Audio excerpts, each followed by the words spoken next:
আসসালামু আলাইকুম ওয়া রাহমাতুল্লাহি ওয়া বারাকাতুহু। আলহামদুলিল্লাহি রাব্বিল আলামিন ওয়াসসালাতু ওয়াসসালামু আলা আশরাফিল আমবিয়াই ওয়াল মুরসালিন নবিয়িনা মুহাম্মাদিন ওয়া আলা আলিহি ওয়া সাহবিহি ওয়া মান তাবি'আহুম বিইহসানিন ইলা ইয়াউমিদ্দিন। আম্মা বা'দ। আউযু বিল্লাহি মিনাশ শাইতানির রাজীম। بسم الله الرحمن الرحيم يا بني إسرائيل اذكروا نعمتي التي أنعمت عليكم وأوفوا بعهدي أوفي بعهدكم وإياي فارهبون وآمنوا بما أنزلت مصدقا لما معكم ولا تكونوا أول كافر به ولا تشتروا بآياتي ثمنا قليلا وإياي فاتقون ولا تلبسوا الحق بالباطل وتكتموا الحق وأنتم تعلمون। আলহামদুলিল্লাহ।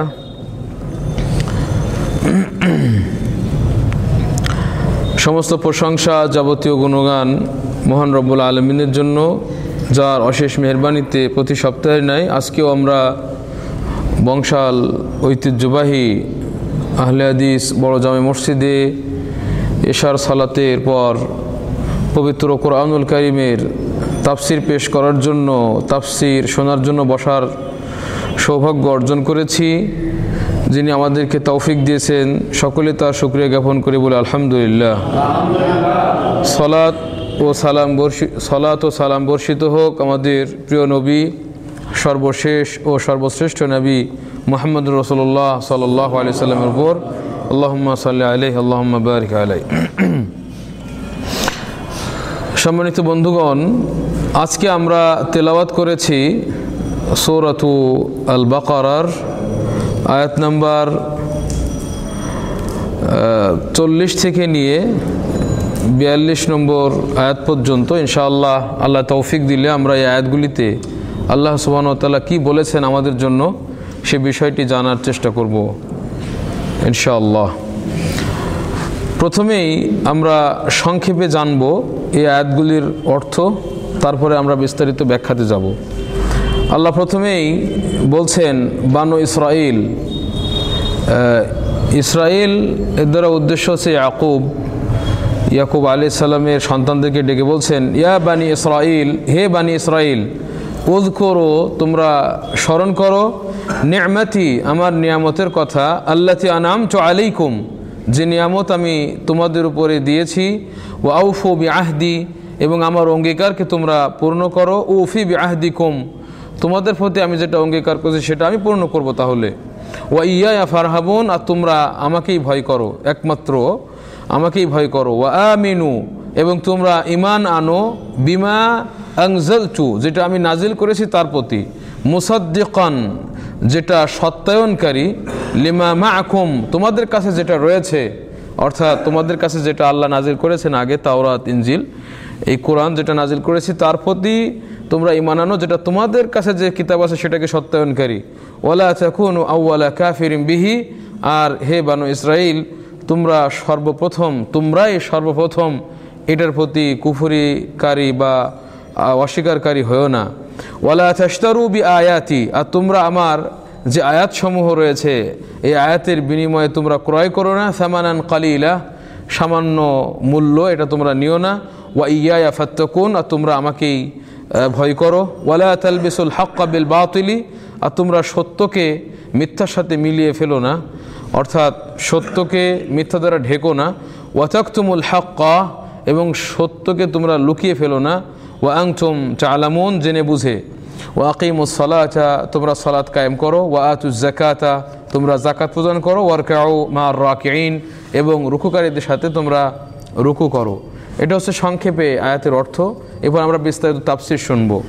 প্রথমেই আল্লাহ বলছেন ইয়া বানি ইসরাইল, এখানে বলছেন আল মুরাদ বি ইসরাইল, ইসরাইল দ্বারা উদ্দেশ্য ইয়াকুব। ইসরাইল এই শব্দটি হিব্রু, যেটাকে ইবরানি বলা হয়, এটার ইসরাইলের অর্থ হলো ইসরাইল মানে আল্লাহর বান্দা, ইসরা মানে বান্দা আর ইল মানে আল্লাহ, আল্লাহর বান্দা ইসরাইলের অর্থ।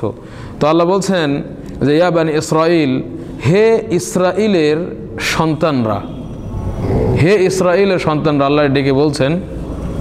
উদ্দেশ্য ইয়াকুব আলাইহিস সালাম, ওয়া আল খিতাব মানে ইয়াকুবের সন্তানদেরকে আল্লাহ ডেকে বলছেন। ওয়াল খিতাব মা ফিরাকি বানি ইসরাইল, এখানে বানি ইসরাইলদের কিন্তু বহু দলে তারা বিভক্ত হয়েছিল, তাদের সমস্ত ফেরকাকে আল্লাহ ডেকে বলছেন। আমরা অনেক সময় জাকির নায়েকের ডিবেট শুনতাম, বা অনেকেই শুনে থাকে, বা অনেকেই খ্রিস্টানদেরকে কেমনে দাওয়াত দিতে হবে সেই বিষয়টি তারা আলোচনা করে। তো আজকে আমরা আল্লাহ সুবহানাহু ওয়া তাআলা কীভাবে খ্রিস্টানদেরকে ডেকেছেন বা কিভাবে আল্লাহ দাওয়াত দিয়েছে সে বিষয়টি জানাচ্ছে, এখানে জানবো ইনশাআল্লাহ। এখানে আল্লাহ স্বয়ং, দেখুন আল্লাহ কত মেহেরবান, দয়াময়। আল্লাহর সমস্ত মানুষকে ডেকে ডেকে বলেন। এখানে কোরআন শুধুমাত্র মুমিনদেরকে ডাকা হয়েছে, কোরআনের বিষয়টা এমন না, বরং যারা ইহুদি রয়েছে, খ্রিস্টান রয়েছে, অন্য অন্য সমস্ত মানুষকে এই কোরআনে আল্লাহ সুবহানাহু ওয়া তাআলা তাদেরকে ডেকেছেন। তো এখানে দেখুন আল্লাহ বানু ইসরাইল এদেরকে ডেকেছেন। বানু ইসরাইলের অনেক ভাগ ছিল। আল্লাহ নবী তো বলেছেন যে বানু ইসরাইল বলতে ইসরাইলের যারা ইয়াকুবের যারা সন্তান, এদের ভিতরে আহলু কিতাব ইহুদি এবং নাসারা সবই এর অন্তর্ভুক্ত। তো আপনারা জানেন ইহুদিরা কয় ভাগে বিভক্ত হয়েছিল? মোট 71 দলে, এবং খ্রিস্টানরা 72 দলে। তো যত ফেরকা আছে, যত দল আছে, তাদের সকলকে আল্লাহ ডেকে বলছেন। এবং এখানে লেখক মুফাসসির বলছেন আল্লাযীনা বিল মাদিনা ওয়া মা হাওলাহা, যে সমস্ত ইহুদিরা বা ইয়াকুবের সন্তানরা, ইহুদি খ্রিস্টানরা যারা মদিনাতে ছিল অথবা মদিনার আশপাশে যে সমস্ত ইহুদিরা ছিল, এদের সকলকে আল্লাহ ডেকেছেন। এবং এর ভিতরে আরও অন্তর্ভুক্ত হবে ওয়ায়াদখুলু ফীহিম মান আতা বা'দাহুম, অর্থাৎ ওই যুগের পরবর্তীতে আরও যারা ইহুদি এসেছে, বর্তমানে নাই, ইহুদি খ্রিস্টান আছে। এমনকি আপনারা আশ্চর্য হয়ে যাবেন, আমরা মুসলিমরা, আমরা তো সত্যের উপরে আছি, মুমিনরা, বাকি অন্য যারা আছে সব বাতিলের উপরে। ইহুদি বলেন, খ্রিস্টান বলেন, হিন্দু বলেন, যত যা সব বাতিলের উপরে। তারা কিন্তু সত্য ধর্মের উপরে নাই। একমাত্র সত্য ধর্ম হচ্ছে ইসলাম, এবং মুসলিমরা এই সত্য ধর্মের উপরে আছে। যদি কেউ বিশ্বাস করে না মুসলিমরাও সত্যের উপরে আছে, ইহুদিরাও সত্যের উপরে আছে, খ্রিস্টানরাও, তার ঈমান কিন্তু থাকবে না। প্রকৃতপক্ষে একমাত্র গ্রহণযোগ্য ধর্ম আল্লাহর কাছে ইসলাম, এবং মুসলিমরা একমাত্র সত্য, মুমিনরা একমাত্র সত্য।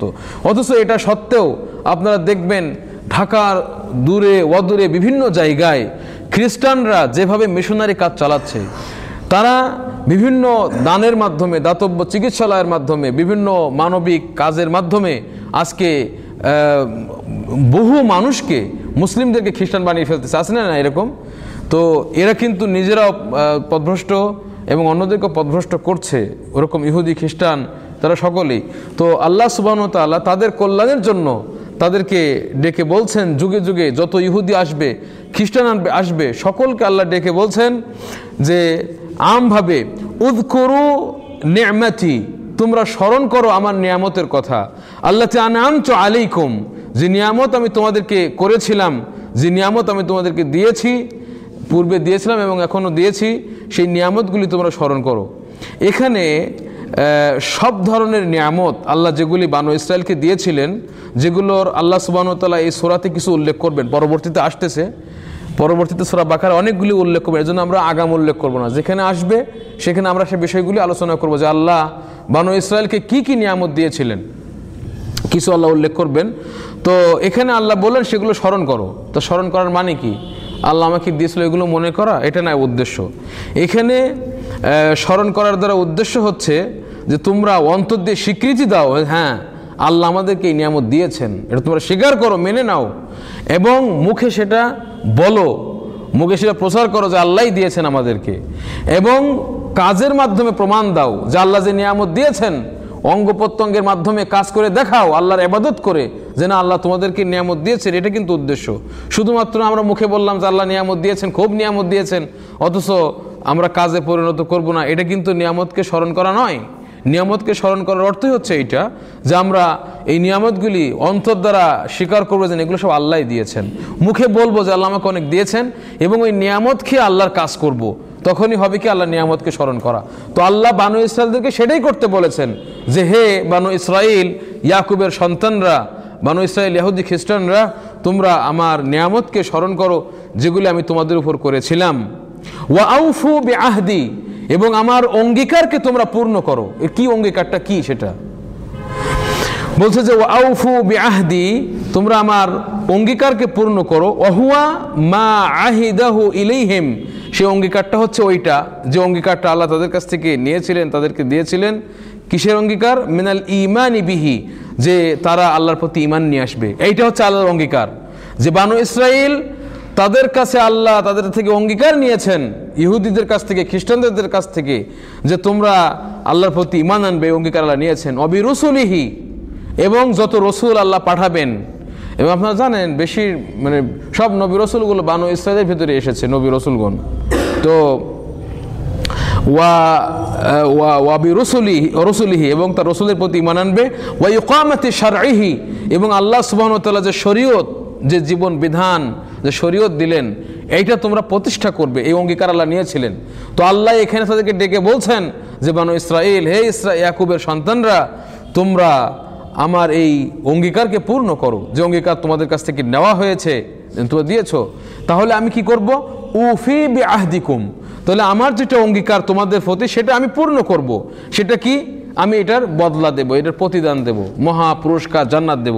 আর তোমরা যদি পূর্ণ না করো তাহলে উল্টাটা হবে, জাহান্নাম তোমরা ভোগ করবে। আর এটা আবার অঙ্গীকারটা আল্লাহ কি নিয়েছেন সংক্ষেপে অন্য আয়াতে উল্লেখ করা হয়েছে। আল্লাহ বলেছেন ওয়ালাকাদ আখাযাল্লাহু, আর অবশ্যই আল্লাহ গ্রহণ করেছেন, মিসাকা বানি ইসরাইল, বানু ইসরাইল বা ইয়াকুবের সন্তানদের থেকে আল্লাহ অঙ্গীকার গ্রহণ করেছেন। ওয়া আল্লাহ বলেছেন ওয়া বাআসনা মিনহুম ইসনাই আশারা নাকিবান, আমি তাদের থেকে 12 জন নাকিব প্রতিনিধি প্রেরণ করেছিলাম।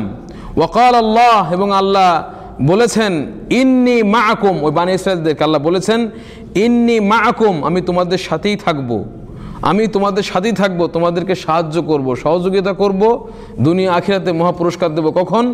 লাইন আকামতুমুস সালাতা, যদি তোমরা সালাত কায়েম করো, যদি তোমরা সালাত কায়েম করো। ওয়া আতাইতুমুজ যাকাতা, এবং যাকাত প্রদান করো। ওয়া আমানতুম বিরুসুলি, এবং আমার রসুলদের প্রতি, যে রসুলরা যাবে তাদের প্রতি যদি তোমরা ঈমান আনয়ন করো। তাহলে এখানে কিন্তু আল্লাহ অঙ্গীকার নিয়ে নিয়েছেন। ওই কথাটা আল্লাহ এখানে বললেন যে অঙ্গীকারের কথা অন্য আয়াতে বলা হয়েছে, আল্লাহ সেটাই তাদেরকে পূরণ করতে বলেছেন। কিন্তু কোথায় আছে আজকে বানি ইসরাইল? তারা তো আজকে আল্লাহ সে অঙ্গীকার পূরণ করছে না, যে অঙ্গীকার আল্লাহ সুবহানাহু ওয়া তাআলা তাদের কাছ থেকে নিয়েছিলেন, তারা দিয়েছিল যে অঙ্গীকার, সেটা তারা পূরণ করে না, বরং তারা আজকে আল্লাহর দ্রোহিতায়, আল্লাহর সাথে শত্রুতায় লিপ্ত, আল্লাহর কুফরিতে তারা লিপ্ত। তো এখানে আল্লাহ সুবহানাহু ওয়া তাআলা শেষ পর্যন্ত বললেন যে ফাকাদ যাল্লা সাওয়া আস-সাবিল, অর্থাৎ যারা এগুলো করবে না, যে অঙ্গীকারটা আল্লাহ নিয়েছেন, এই অঙ্গীকার যারা পূরণ করবে না, তারা প্রকাশ্যভাবে পথভ্রষ্ট, মানে সুস্পষ্ট যে পথ, সোজা পথ, ওই পথ থেকে তারা বিচ্যুত হয়ে যাবে, এটা আল্লাহ এখানে বললেন।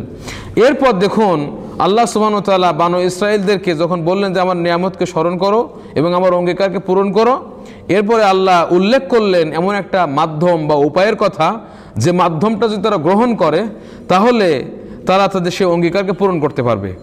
যে মাধ্যমটা গ্রহণ করলে বানু ইসরাইল আল্লাহর সাথে কৃত চুক্তিকে, অঙ্গীকারকে তারা পূর্ণ করতে পারবে। সেটা কি? সেটা হচ্ছে আল্লাহকে ভয় করা। তাই তো আল্লাহ বললেন, যে এখানে বললেন না ওয়া ইয়া ফারহাবুন, তোমরা একমাত্র আমাকেই ভয় করো, এভাবে আল্লাহ বললেন। তাহলে আল্লাহকে ভয় না করলে চুক্তি কিন্তু পূরণ করা সম্ভব না। তাই আল্লাহ এমন একটা উপায় তাদেরকে বলে দিলেন যে তোমরা যদি চুক্তি পূর্ণ করতে চাও তাহলে একমাত্র আমাকেই ভয় করো, আমাকে ভয় করলে এই চুক্তি তোমরা পূর্ণ করতে পারবে। তো সেখানে আল্লাহ বলছেন যে সেই মাধ্যমটা কি? ওহুয়া রাহবাতু মিনহু তাআলা ওয়া খাশিয়াতুহু ওয়াহদাহু, একমাত্র আল্লাহকেই ভয় করা, আল্লাহ থেকেই ভীত হওয়া। ফাইন্নাহু মান খাশিয়াহু, যে ব্যক্তি একমাত্র আল্লাহকে ভয় করবে, আউজাবাত লাহু খাশিয়াতুহু, আল্লাহর ভয় তার জন্য আবশ্যক করে দিবে, তাকে বাধ্য করবে আল্লাহর ভয় কি? আল্লাহর আদেশ পালন করতে। এবং আল্লাহ যেগুলো নিষেধ করেছেন নিষেধকে বর্জন করতে বাধ্য করবে আল্লাহকে ভয় করলে। এই জন্য যারা আল্লাহকে ভয় করে না তারা আল্লাহকে মানেও না, তার বিধানও মানে না, এবং আল্লাহ যেগুলো নিষেধ করেছেন ওগুলো পরোয়াও করে না, ওগুলোই করে বেড়ায়। তো আল্লাহ সেটাই ওদেরকে শিখিয়ে দিচ্ছেন বনী ইসরাঈলদেরকে যে তোমরা তাকে ভয় করো। এরপরে আল্লাহ সুবহানাহু ওয়া তাআলা খাস আরও একটি বিষয়ের কথা বলে দিলেন যে বিষয়টি ছাড়া বনী ইসরাঈলরা মুমিনই হতে পারবে না। তারা যে মুমিন দাবি করবে, যে তারা তো দাবি করে যে আমরা আল্লাহর মানি, সব কিছু বলে না, কিন্তু তাদের ঈমান বিশুদ্ধই হবে না কোশ্চিন কালেও। মানে আমাদের দেশে অনেকে আছে যারা হিন্দু বা বৌদ্ধ, এরা কিন্তু মানে আল্লাহকে বিশ্বাস করে না, এরা বলে ভগবান হ্যান, কিন্তু ইহুদি খ্রিস্টানরা আল্লাহকে বলে যে আল্লাহ আছেন, কিন্তু এরা শিরিক করে, পাশাপাশি আরও অনেক কাজ করে। তো আল্লাহ বলছেন যে তোমরা যদি আল্লাহকে স্বীকার করেই থাকো তাহলে এমন একটা কাজ তোমাদের করতে হবে, খাস বিষয়ে আল্লাহ আদেশ দিয়ে দিলেন যে বিষয়টি ছাড়া ঈমান তাদের বিশুদ্ধ হবে না। সেটা কি আল্লাহ বলছেন, ওয়া আমিনু বিমা আনজালতু, হে বনী ইসরাঈল অর্থাৎ ইহুদি খ্রিস্টান, তোমরা ঈমান আনো ওই জিনিসের প্রতি যেটা আমি নাজিল করেছি। সেটা কোনটা? আল কোরআন, অর্থাৎ যে কোরআন আমাদের হাতে আছে, যে কোরআন আমরা পড়তেছি। ইহুদি খ্রিস্টানরা যতই দাওয়াতি কাজ করুক, যতই মিশনারি করুক, ওদের ঈমানই নেই যতক্ষণ পর্যন্ত না এই কোরআনের প্রতি তারা ঈমান নিয়ে আসবে। বলছে যে ওয়াহুয়াল কোরআন আল্লাযী আনজালাহু আলা আবদিহি ওয়া রাসূলিহি মুহাম্মদ সাল্লাল্লাহু আলাইহি ওয়াসাল্লাম, যে কোরআনটাকে আল্লাহ নাজিল করেছেন তার বান্দার উপরে, তার রাসূল মুহাম্মদের উপরে, তোমরা ওই কোরআনের প্রতি বিশ্বাস স্থাপন করো। তো এখান থেকে আমরা কিন্তু একটা জিনিস বুঝলাম যে যদি কোরআনকে বিশ্বাস করতে হয় বা বিশ্বাস কেউ করে, তাহলে বাধ্য হয়ে কোরআনটা যার উপরে নাজিল হয়েছে তাকেও তো বিশ্বাস করতে হবে। কিন্তু ইহুদিরা কি সেটা পেরেছে? খ্রিস্টানরা কি সেটা পেরেছে? তারা কিন্তু মানে নাই। তারা নবীকে চিনত ওইভাবেই, একজন তার সন্তানকে যেমন চেনে, সে জানে যে তার স্ত্রীর পেট থেকে তারই সন্তান আসছে, এটা সে অস্বীকার করার মানে কোনো স্কোপ নেই, কোনো সন্দেহ থাকে না।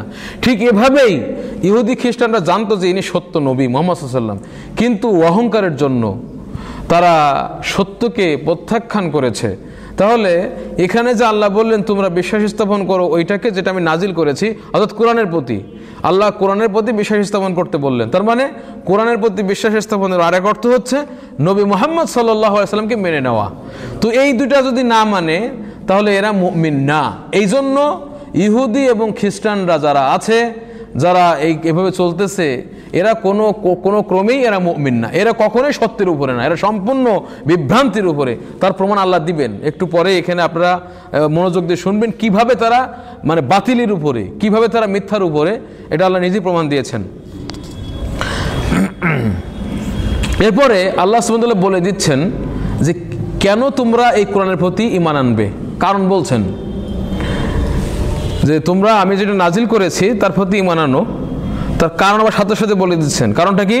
বলছে মুসাদ্দিকান, কারণ হলো তোমাদের ঈমান আনার এই জন্য, তোমার এই জন্য ঈমান আনবে যে এই কোরআনটা যেটা আমি নাজিল করেছি, মুসাদ্দিকান, এই কোরআনটা হলো সত্যায়নকারী। সত্যায়নকারী মানে লিমা মাআকুম, তোমাদের সাথে যেটা আছে, অর্থাৎ তোমাদের কাছে যে কিতাব আছে তাওরাত এবং ইনজিল, এই তাওরাত এবং ইনজিলের ভিতরে যে শিক্ষাটা আছে ওই শিক্ষাকে সত্যায়নকারী। তাহলে যদি সত্যায়নকারী হয়, অর্থাৎ কোরআনে এমন কিছু, কোরআনে যে বিষয়টা এসেছে সেইটা তাওরাত এবং ইনজিলের যে শিক্ষা সেটার সাথে কি মুওয়াফিক, সেটার মিল রয়েছে, সেটার বিপরীত না, কারণ সব তো আল্লাহর পক্ষ থেকে। কিন্তু শর্ত এখানে মনে রাখতে হবে যে তাওরাত এবং ইনজিল আল্লাহর পক্ষ থেকে এসেছে, ওইটা না যেটা নিজেরা তৈরি করেছে, যেটা ইহুদি খ্রিস্টানরা, ওটাতে কিন্তু সব ভুলভাল ইত্যাদি বানায় লিখে রাখছে।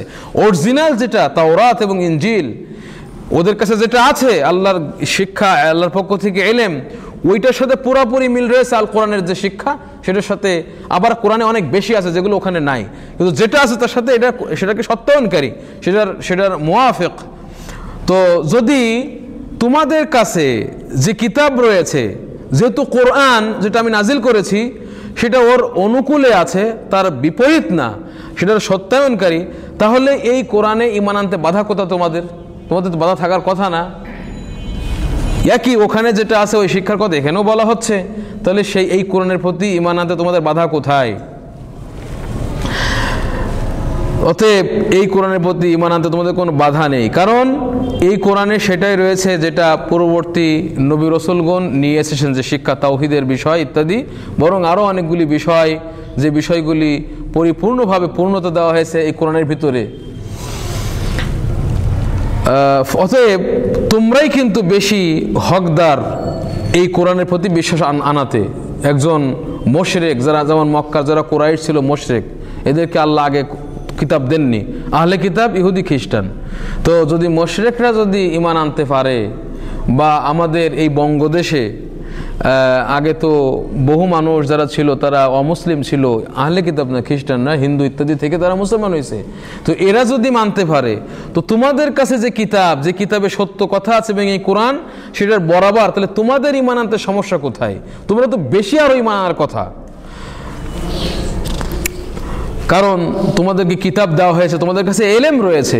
সুতরাং এরপরে আল্লাহ সুবহানাহু ওয়া তাআলা এখানে যেটা বললেন, মুসাদ্দিকাল লিমা মাআকুম, এই কথাটার ভিতরে ইঙ্গিত করা হয়েছে যে তোমরা যদি এই কোরআনের প্রতি ঈমান না নিয়ে আসো, তাহলে এর ফল কথা বা এর ফলাফল কি?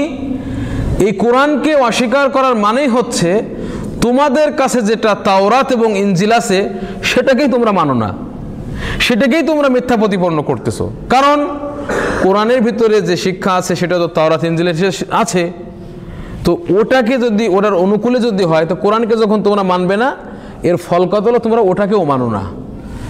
এটার দিকে ইঙ্গিত করা হয়েছে এখানে।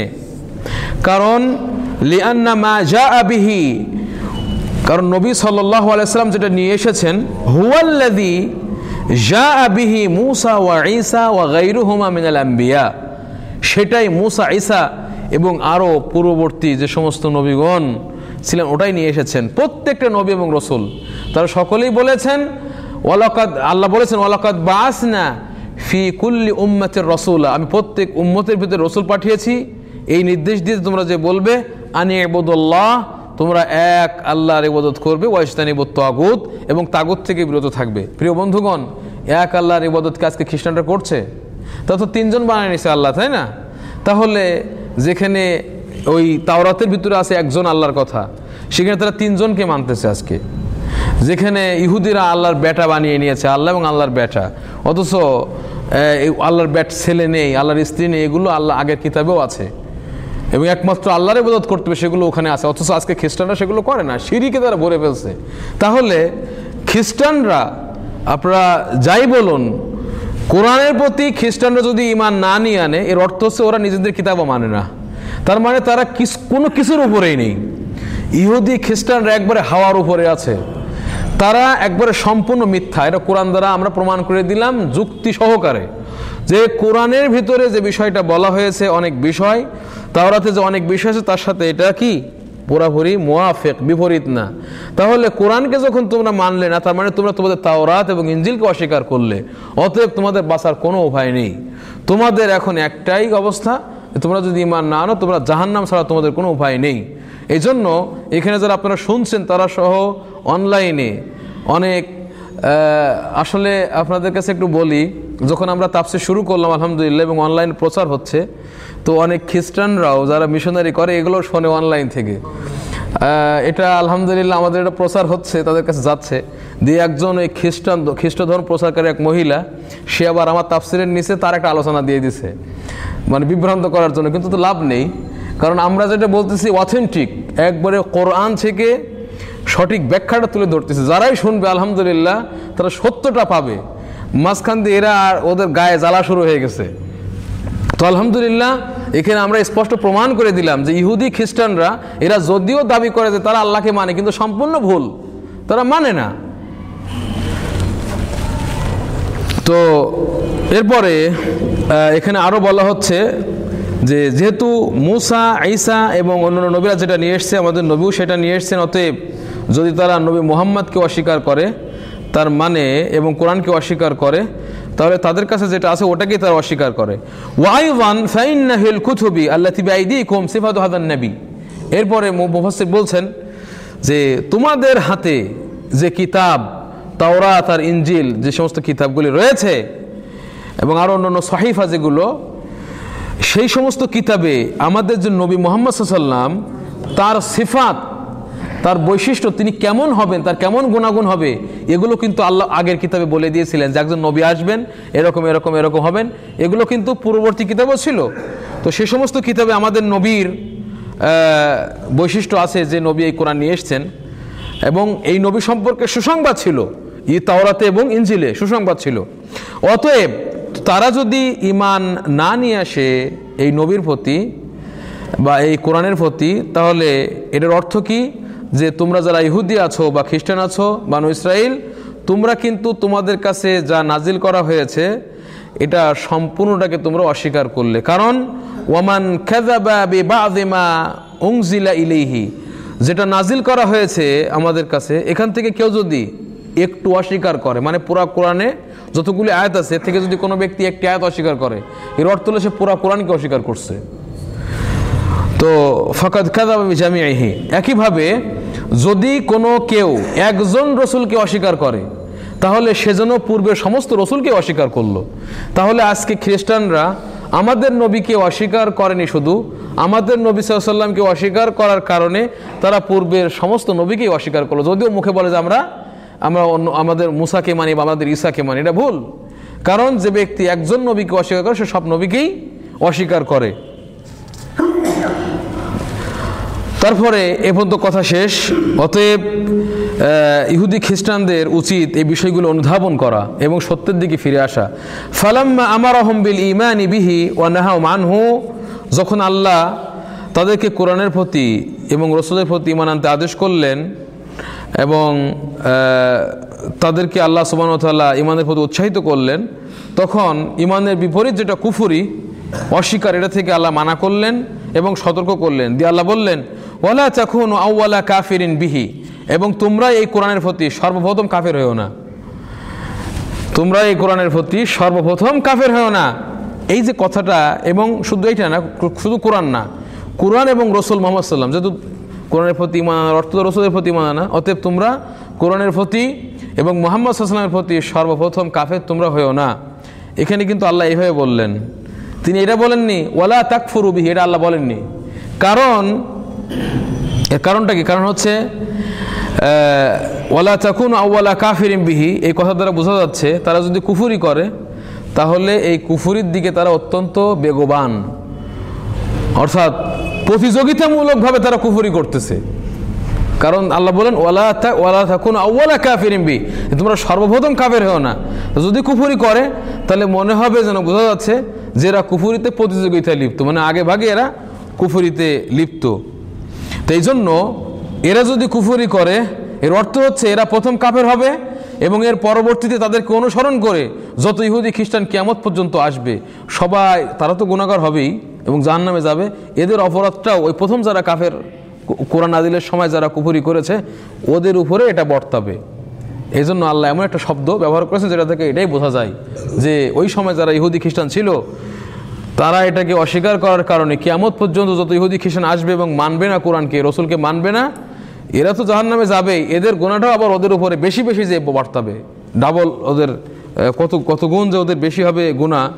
তো তারপরে আল্লাহ সুবহানাহু ওয়া তাআলা ঈমান না আনার কারণ উল্লেখ করলেন, যে কোন কাজটা করলে তারা ঈমান আনবে না বা কোন বিষয়টি তাদেরকে ঈমান থেকে বাধা দান করে, এটা আল্লাহ উল্লেখ করলেন। সুম্মা যাকারা আল মানি' লাহুম মিনাল ঈমান ওয়া হুয়া, এরপর আল্লাহ সুবহানাহু ওয়া তাআলা উল্লেখ করলেন ওই বিষয়টি যার কারণে তারা ঈমান আনে না কোরআনের প্রতি। সেটা কি? ওয়া হুয়া ইখতিয়ারুল আরাব আল আদনা আলা সাআদাতিল আবাদিয়া, স্থায়ী সুখের উপরে, স্থায়ী শান্তির উপরে। সেটা কোনটা? জান্নাত। এই স্থায়ী সুখ জান্নাতের উপরে তারা নির্বাচন করেছে, তারা প্রাধান্য দিয়েছে সামান্য ভোগ্য সামগ্রী, সেটা হলো দুনিয়ার সামান্য ভোগ্য সামগ্রী। তাই আল্লাহ বলছেন ওয়ালা তাশতারু বিআয়াতি সামানান কালিলা, তোমরা আমার আয়াতের মোকাবেলায় গ্রহণ করো না, যে আমার আয়াত আসলো কোরআনে ওইটারে অস্বীকার করে ওটার মোকাবেলায় তোমরা কিনো না, গ্রহণ করো না সামানান কালিলা, সামান্য মূল্য। এখানে সামান্য মূল্য দ্বারা কি উদ্দেশ্য? ওহুয়া মা ইয়াহসুলু লাহুম মিনাল মানাসিব, এই সামান্য মূল্য দ্বারা উদ্দেশ্য তারা যে বিশাল পদমর্যাদা অর্থাৎ একজন রাষ্ট্রপ্রধান একজন বিশাল মন্ত্রিত্ব নিয়ে আছে, একজন বিশাল সেনাপতির দায়িত্বে আছে, তো এটাকে আল্লাহ কি বলেছেন? সামান্য মূল্য। কত ভালো করে খেয়াল করবেন। আল্লাহ বললেন ওয়ালা তাশতারু বিআয়াতি সামানান কালিলা, তোমরা আমার এই আয়াতের মোকাবেলায় এইটাকে বাদ দিয়ে এইটারে ঢেকে দিয়ে তোমরা এর বিনিময়ে গ্রহণ করো না সামান্য মূল্য। এটা দ্বারা কি উদ্দেশ্য? বিশাল বিশাল পদ, ওইটাকে আল্লাহ সামান্য মূল্য বলেছেন, কিছুই না আল্লাহর কাছে। কারণ মরলেই তো কঠিন আযাব শুরু। তাহলে এই বিশাল পদ, মন্ত্রিত্ব, প্রধানমন্ত্রিত্ব, ইহুদি খ্রিস্টানরা আছে না বড় বড় পদে, ওই সময় যারা ছিল নেতা হয়ে বসে আছে, গোত্রপতি ইত্যাদি, এখন বলতেছে আমরা যদি কোরআন মানি, ওরা ভাবতেছে আমার নেতৃত্ব চলে যাবে, ওরা ভাবতেছে রসুলের প্রতি ঈমান আনলে আমাদের আর নেতাগিরি থাকবে না, আমাদের হারাতে হবে দায়িত্ব।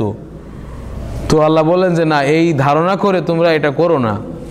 ওয়াল মাআকিলি, এবং সুন্দর খাবার, যে যদি আবার কোরআন মানতে যায় দেখা যাবে তারা ধারণা করতেছে এটা হারাতে হবে, যে ভালো ভালো খাবারগুলি খাচ্ছে, নিয়ামত, ব্যাপক টাকা পয়সা দিয়ে, আমরা যদি ঈমান আনি আল্লাহর প্রতি, রসুলের প্রতি, কোরআনের প্রতি, হয়তো এগুলো আর পাবো না, এইরকম একটা ধারণা। তো এটা তোমরা করো না। কিন্তু তারা কি মানলো? এটা না, তারা কি করলো? ফাশতারাউ হা বিআয়াতিল্লাহ, তারা ওটাই কি প্রাধান্য দিল আল্লাহর আয়াতের মোকাবেলায়, আল্লাহর আয়াতকে ছুঁড়ে ফেলে দিল, চির সুখ জান্নাতকে জলাঞ্জলি দিয়ে নিজেদের নেতৃত্ব, কর্তৃত্ব, গোত্রপতি, খাদ্য খানা এগুলোকে প্রাধান্য দিয়ে আল্লাহ যে ডাকলেন তাদেরকে যে হে বানু ইসরাইল তোমরা মানো, সেটাকে মানলো না, ওটাকে ফেলে দিল, দিয়ে দুনিয়াকে তারা প্রাধান্য দিল, ওইটাকে অগ্রাধিকার দিল, ওইটাকেই তারা পছন্দ করলো। তারপরে আল্লাহ আবার ওটাকে বললেন ওয়া ইয়া, একমাত্র আমাকেই, অন্য কাউকে না, ফাত্তাকুন, তোমরা ভয় করো আমাকেই একমাত্র। কারণ ফাইন্নাকুম ইযা ইত্তাকাইতুমুল্লাহ ওয়াহদাহ, কারণ তোমরা যদি একমাত্র আল্লাহকেই ভয় করো, ও আউজাবাত লাকুম তাকওয়াহু, তাহলে আল্লাহর তাকওয়া তোমাদের জন্য অবধারিত করে দিবে আল্লাহর আয়াতের প্রতি ঈমান আনাটাকে। অর্থাৎ এই যে সামান্য মূল্য, এইটাকে ছুঁড়ে ফেলে আল্লাহর আয়াতের প্রতি ঈমান আনতে তোমাদেরকে বাধ্য করবে সেই বিষয়টা, আল্লাহর তাকওয়াটা। তোমরা যদি আল্লাহকে ভয় করো, তাকওয়া তোমাদের ভিতরে থাকে, অর্জন করতে পারো, তাহলে এই সামান্য মূল্যকে ছুঁড়ে ফেলে তোমরা আল্লাহর আয়াতকে অগ্রাধিকার দিবে। যেমন কামা আন্নাকুম ইযা ইখতারতুমুস সামানাল কালিল, এখানে মুফাসসির বলছেন যে এই আয়াত থেকে আমরা আরও বুঝলাম, মানে আল্লাহ যেন বোঝাতে চাচ্ছেন এইভাবে যে তোমরা যদি এই আয়াতের প্রতি ঈমান না এনে বা তাকওয়াকে বা আয়াতের প্রতি ঈমান না এনে আয়াতকে দূরে সরে দিয়ে, আল্লাহর নিদর্শনগুলি বা আয়াতগুলি এগুলোকে দূরে ঠেলে দিয়ে তোমরা যদি দুনিয়ার সামান্য ভোগ্য বস্তুকে প্রাধান্য দাও, এই নেতৃত্ব কর্তৃত্বকে প্রাধান্য দাও, এটা একটা প্রমাণ হয়ে দাঁড়াবে কিসের? তোমাদের অন্তরে কোনো আল্লাহর তাকওয়া নেই। কারণ তাকওয়া থাকলে তোমরা এটা করতে, আর যেহেতু ওটা করনি, এটা প্রমাণ তোমাদের অন্তরে তাকওয়া নাই। এটা বানু ইসরাঈলদেরকে আল্লাহ এভাবে বলছেন। এরপরে অত্যন্ত গুরুত্বপূর্ণ কথা আল্লাহ বললেন ওয়ালা তালবিসুল হাক্কা বিল বাতিল, আর তোমরা হকটাকে মিক্স করো না, বিল বাতিল, মিথ্যার সাথে, সত্যটাকে তোমরা মিক্স করো না, বিল বাতিল, মিথ্যার সাথে। ওয়াল্লাহি, বানু ইসরাঈলরা এটাই করেছে। বানু ইসরাঈলরা সত্যটারে নিয়ে ওর সাথে কিছু এদিক দিয়ে যুক্ত করে মিক্স করে উপস্থাপন করেছে সমাজে মানুষের কাছে, ওটাকে একবারে বিকৃত করে। তা আল্লাহ নিষেধ করেছে তাদেরকে যে ওয়ালা তালবিসু আল হাক্কা বিল বাতিল, আল্লাহ সুবহানাহু ওয়া তাকতুমুল হাক্কা, এবং তোমরা সত্য গোপন করবে না, তোমরা সত্য গোপন করা থেকে দূরে থাকবে। আপনারা জানেন যে একবার দুই ইহুদি নারী পুরুষরা জেনা করছিল, তো আল্লাহ রাসূল তাদের উপর রজম করার জন্য ডাকলে যে তোমাদের কি আছে তাওরাতে, রজমের কথা তো আছে, বলছে না নাই। পরে একজন পণ্ডিত ছিল ইহুদিদের, সে মুমিন হয়েছে পরবর্তীতে, তো নিয়ে আসতে বলছে যে তাহলে তোমরা নিয়ে আসো তোমাদের তাওরাত, যে পড়ো এখানে কোথায় আছে। তো ওই যে কোরআনের উপরে হাতটা দিয়ে রাখছে, এখানে দিয়ে আগে পিছিয়ে পড়তেছে, কিন্তু ওখানে হাত তোলে না। পরে ওই যে সাথে যে মুমিনটা ছিল, যে আগে ইহুদি ছিল, মুমিন হয়েছে, বলতেছে আল্লাহ রাসূল হাতটা তুলতে বলেন ওকে। পরে হাতটা যখন তুলছে, ওখানে দেখে যে না, রজমের আয়াত আছে, জেনা করলে রজম করতে হবে। তো দেখেন ওরা সত্য গোপন করত স্পষ্টভাবে। এই অভ্যাসটা, সত্যকে গোপন করা, এটা কাদের অভ্যাস? বানু ইসরাঈলদের অভ্যাস। ইহুদি খ্রিস্টানরা এটা করেছে। তো যাই হোক, এখানে আল্লাহ বলছেন যে ওয়ালা ওয়াতাকতুমুল হাক্কা, তোমরা সত্যকে গোপন করো না। আল্লাহ এখানে দুইটা জিনিস থেকে নিষেধ করলেন। একটা কি, সত্যকে বাতিলের সাথে মিক্স করা থেকে, এটা একটা। আর একটা কি, ওয়া কিতমানিল হক, এবং সত্যকে গোপন করা থেকে। দুইটা, একটা হলো মিক্স করা, কিছু সত্য কিছু মিথ্যা দিয়ে উপস্থাপন করা, আর একটা হলো কি একবারে সত্যটা ঢেকে দেওয়া। দুইটা জিনিস থেকে আল্লাহ নিষেধ করে দিলেন। লিআন্নাল মাকসুদা মিন আহলিল কুতুব ওয়াল ইলম, কারণ উদ্দেশ্য হচ্ছে আল্লাহর যাদের কাছে কিতাব থাকবে, আল্লাহর পক্ষ থেকে নাজিলকৃত যে এই কিতাব এবং এই ইলম যাদের কাছে থাকবে, তাদের থেকে আল্লাহর উদ্দেশ্য বা আল্লাহর কামনা হচ্ছে তাদের থেকে তামিজ আল হক মিনাল বাতিল, যে এরা যেন সত্যটাকে আলাদা করে দেয় বাতিল থেকে।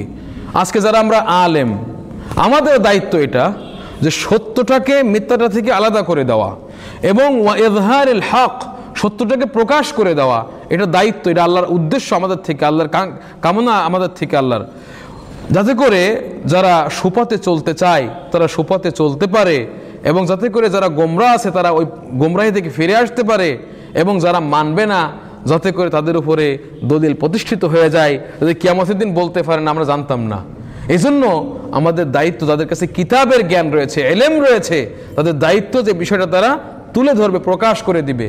ওয়াল্লাহি, আজকে যখন আমরা এগুলো বলছি, আলহামদুলিল্লাহ আমরা আমাদের দায়িত্ব পালন করছি।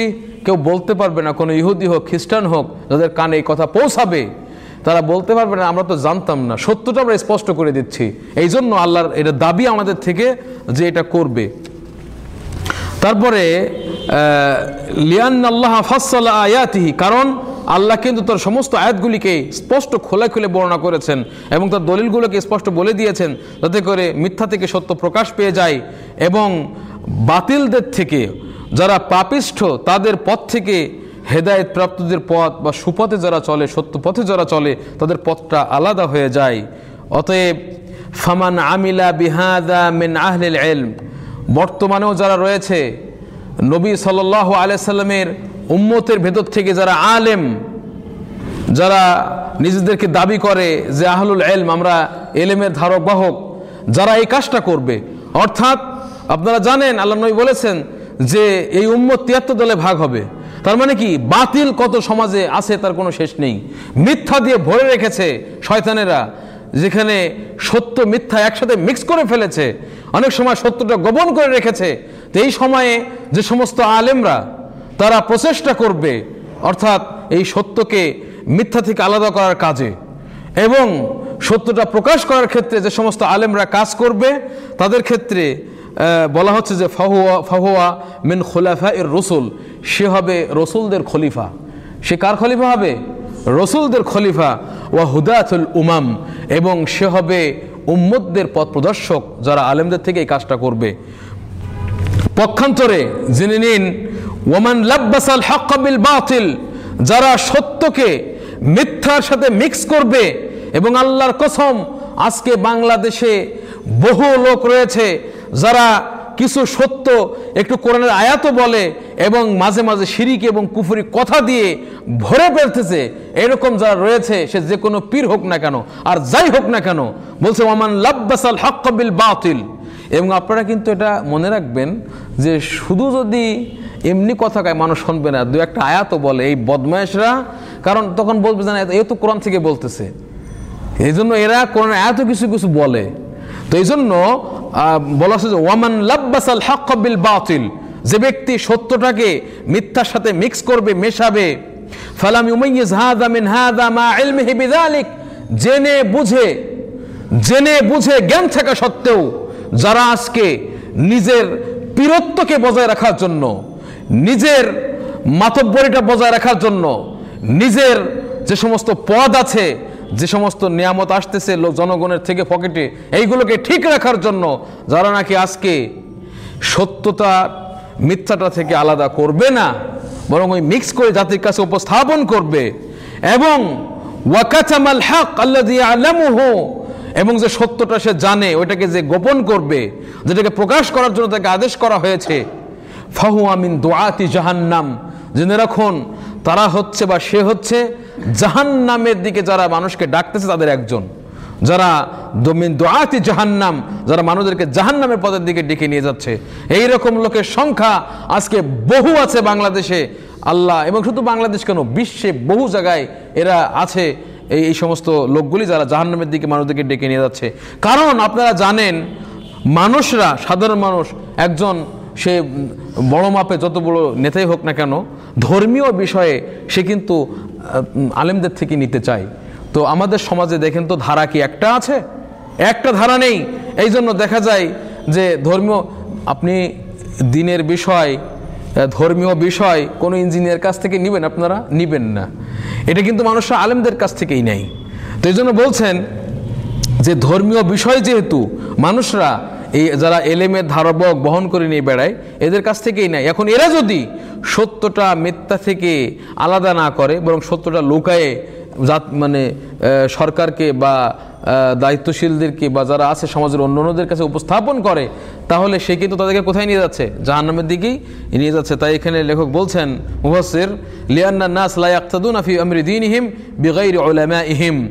তো এরপরে মুসান্নিফ বলছেন বা মুফাসসির বলছেন, অতএব তোমরা তোমাদের জন্য দুইটা অবস্থা যে কোনো একটাকে নির্বাচন করো, অর্থাৎ হয় সত্যকে প্রকাশ করো এবং মিথ্যা থেকে সত্যটাকে আলাদা করে মানুষের কাছে বর্ণনা করে নিজেদেরকে জান্নাতের পথে নিয়ে যাও, অথবা অপোজিটটা যেটা আছে, সত্য মিথ্যা মিক্স করে দুনিয়ার লোভে পড়ে জাহান্নামের জন্য তৈরি হয়ে যাও। যে কোনো দুইটার একটা অপশন, দুইটার একটা। এরপরে আল্লাহ সুবহানাহু ওয়া তাআলা বলছেন, ওয়া আকিমুস সালাহ, এটুক শেষ, এটুক বললে আমাদের সামনে একটু আছে। ক্বাল ওয়া আকিমুস সালাহ, এবং তোমরা সালাতকে কায়েম করো, সালাতকে তোমরা কায়েম করো, অর্থাৎ জাহিরান ওয়া বাতিনান। তার মানে অনেকে আছে বাহিরে সালাত পড়তেছে কিন্তু ভিতরে সারা দুনিয়া ঘুরে বেড়াচ্ছে, এরকম নাই না? আছে না নাই? এরকম বহু আছে। তো এটা এরকম হলে হবে না, সালাত পড়তে হবে জাহিরান ওয়া বাতিনান, মানে ভেতরেও আল্লাহর সাথে থাকতে হবে সালাতে, এবং বাইরে তো সালাত দেখা যাচ্ছে যে ওই নামাজ পড়তেছে। আমরা অনেক সময় দেখি যে ওই যে নামাজ পড়তেছে কিন্তু ভিতরেই নাই।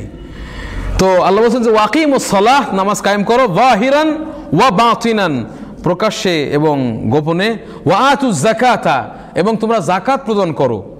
আল্লাহ সুবহানাহু ওয়া তাআলা যাদেরকে অর্থ দিয়েছেন নেশাব পরিমাণ, বলছে যে এখানে আল্লাহ সুবহানাহু ওয়া তাআলা এটা ডাকছেন কাদেরকে? ইহুদিদেরকে, কিন্তু বানু ইসরাইলদেরকে, ইহুদি খ্রিস্টানদেরকে। কিন্তু ওইটা ওদেরকে বললো, এটা তো আমাদের উপরও ওয়াজিব। ওয়া আকিমুস সালাহ, ওয়া আকিমুস সালাতা ওয়া আতুজ যাকাত ওয়া আই মুস্তাহিক্কিহা, যারা যাকাতের হকদার রয়েছে তাদেরকে যাকাত প্রদান করো। ওয়ারকাউ মার রাকিঈন, আর রুকুকারীদের সাথে রুকু করো, অর্থাৎ মুসল্লি যারা নামাজি মুসল্লিদের সাথে, অর্থাৎ মসজিদে যে জামাতের সাথে নামাজ পড়ো। ফাইন্নাকুম ইযা ফাআলতুম যালিকা, কারণ তোমরা যদি এটা করো, আল্লাহর রসুলদের প্রতি ঈমান আনার পাশাপাশি, আল্লাহর আয়াতের প্রতি ঈমান আনার পাশাপাশি তোমরা এই কাজগুলি যদি করো, সালাত কায়েম করো, যাকাত দাও, জামাতে নামাজ পড়ো, তাহলে তোমাদের কি হবে? দুইটা বিষয় তোমরা একত্রিত করতে পারবে, দুইটা বিষয় সমন্বয় করতে পারবে। সেটা কি? তোমরা বাহ্যিক এবং আভ্যন্তরীণ, ভিতরে এবং বাহিরের উভয় বিষয়টাকে তোমরা জমা করতে পারবে। অর্থাৎ তোমরা একদিকে যেমন ভিতরে ঈমান আনলে, বাহিরের কাজটাকেও তোমরা করলে, দুটো একসাথে করলে। আজকে আমাদের সমাজে অনেকেই কয় যে আমি নামাজ না পড়লে কি আমি ঈমানদার আছি? এটা তো চলবে না, দুটাকে একসাথে করতে হবে। আপনি ঈমান এনেছেন আলহামদুলিল্লাহ, এখন সালাত পড়েন, দুটাকে একত্রিত করতে হবে। ওয়া বাইনাল ইখলাসি লিল মা'বুদি ওয়াল ইহসানি ইলা আবিদিহি, আর দুইটা কাজ কি? একটা হলো যে আপনি একনিষ্ঠভাবে আল্লাহর প্রতি যেমন ঈমান আনলেন, পাশাপাশি যাকাত দেওয়ার মাধ্যমে যারা আল্লাহর অসহায়, এটা আল্লাহ দুনিয়াতে এভাবে রেখেছেন, সিস্টেম করে দিয়েছেন।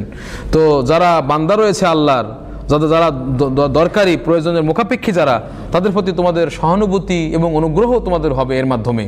একদিকে যেমন আল্লাহর প্রতি ইখলাস হচ্ছে, আর একদিকে আল্লাহর বান্দাদের প্রতি অনুগ্রহ হচ্ছে জাকাতের মাধ্যমে। ওয়া বাইনাল ইবাদাতিল কলবিয়াতি ওয়াল বাদানিয়াতি ওয়াল মালিয়া, এবং আরও জমা করতে পারবে তিনটা আমলের মাঝে। একটা হলো কি? আমালে কলবি আমল, এটা হলো কি? ঈমান। আরেকটা হলো কি? আমাল বাদানি, সালাত, শরীর দিয়ে পড়তে হয়, শরীর দিয়ে। আরেকটা কি? ওয়াল মালিয়াতি, এবং মানে অর্থনৈতিক যেটা আমল, সেটা হলো যাকাত। এই সবগুলি তোমরা একত্রিত করতে পারবে। এবার আল্লাহ কি বললেন? ওয়ারকাউ মা'আর রাকিঈন, এবং তোমরা রুকুকারীদের সাথে রুকু করো, অর্থাৎ মুসল্লিদের সাথে সালাত আদায় করো। এখান থেকে বোঝা গেল যে জামাতে সালাত পড়ার আদেশ দেওয়া হয়েছে। এখানে জামাতের সাথে মানে আপনি বাড়িতে একা একা পড়বেন বিষয়টা এমন না, যেখানে সবাই পড়তেছে ওখানে গিয়ে পড়বেন। বলতেছে ওয়ারকাউ মার রাকিন, তার মানে যারা জামাতে নামাজ পড়ে মুসল্লিরা সেখানে গিয়ে পড়ার জন্য বলা হয়েছে। এবং এখান থেকে বোঝা গেল যে জামাতে নামাজ পড়াটা ওয়াজিব। এবং আরেকটা বিষয় এখান থেকে বোঝা গেল যে রুকু করাটা কিন্তু নামাজের একটা রোকন, কারণ শুধু রুকুর কথা বলা হয়েছে অথচ উদ্দেশ্য পুরো নামাজ পড়া, তাই না? শুধু রুকুর কথা বলে পুরো নামাজের কথা বলা হয়েছে এখানে। তো এর দ্বারা বোঝা যায় যে কত বড় গুরুত্বপূর্ণ একটা রোকন। যদি রুকু যদি কেউ ছেড়ে দেয় এর নামাজই হবে না রুকু ছেড়ে দিলে। এখান থেকে আমাদের আলোচনা শেষ। ছোট্ট একটা মাসআলা বলবো, সেটা হলো এই, যেহেতু আল্লাহ গোটা সলাৎকে রুকু দিয়ে বর্ণনা করেছেন যে ওয়ারকাউ মার রাকিঈন, তাহলে কত বড় গুরুত্বপূর্ণ একটা রোকন। এই জন্য সঠিক মত হলো, যদি কোনো ব্যক্তি মসজিদে আসে, এসে দেখতে পায় যে ইমাম সাহেব রুকুতে চলে গেছেন, উনিও এসে সাথে সাথে রুকুতে শরিক হয়েছেন ইমামের সাথে রুকু অবস্থায়, তাহলে তিনি ওই রাকাতটা পেয়ে যাবেন। এটা হচ্ছে কি সঠিক মত, এটা হচ্ছে সঠিক মত। এবং এই বিষয়ে অনেকগুলো হাদিসও আছে এবং সাহাবীদের মানে সাহাবীদের থেকে আমলও রয়েছে, রুকু পেলে রাকাত হয়ে যাবে। কারণ দেখেন এখানে সলাতের কথাটা রুকু দিয়ে আল্লাহ বলছেন যে ওয়ারকাউ মার রাকিঈন, রুকুকারীদের সাথে রুকু করো, মানে অর্থাৎ যে ব্যক্তি রুকু পেলে সে সলাত পেয়ে গেল, ওই রাকাতটা সে পেয়ে গেল রুকু পেলে। তো আলহামদুলিল্লাহ এই বিষয়ে অনেক বিস্তারিত আলোচনাও রয়েছে, কিন্তু সারসংক্ষেপ বলে দিলাম, রুকু পেলে রাকাত ইনশাআল্লাহ গণ্য হবে। তো আজকে এই পর্যন্তই। আমরা যেটা শুনলাম আল্লাহ সুবহানাহু ওয়া তাআলা যেন আমাদেরকে উপর আমল করার তৌফিক দান করেন, এবং আমরা বানু ইসরাইলদের জন্য বিশেষ করে আজকে যে ওদের সম্পর্কে আলোচনা ছিল, আমরা ওদের জন্য দোয়া করি যেন আল্লাহ ওদেরকে হেদায়েত দান করে, অর্থাৎ ওদেরকে এই কুফরি থেকে বের করে আল্লাহ যেন ওদেরকে ইমানের পথে নিয়ে আসেন এবং তারাও যেন জান্নাতে যেতে পারে, আমরা দোয়া করি। ওয়া আখিরু দাওয়ানা আলহামদুলিল্লাহি রাব্বিল আলামিন। আসসালামু আলাইকুম ওয়া রাহমাতুল্লাহি ওয়া বারাকাতুহু।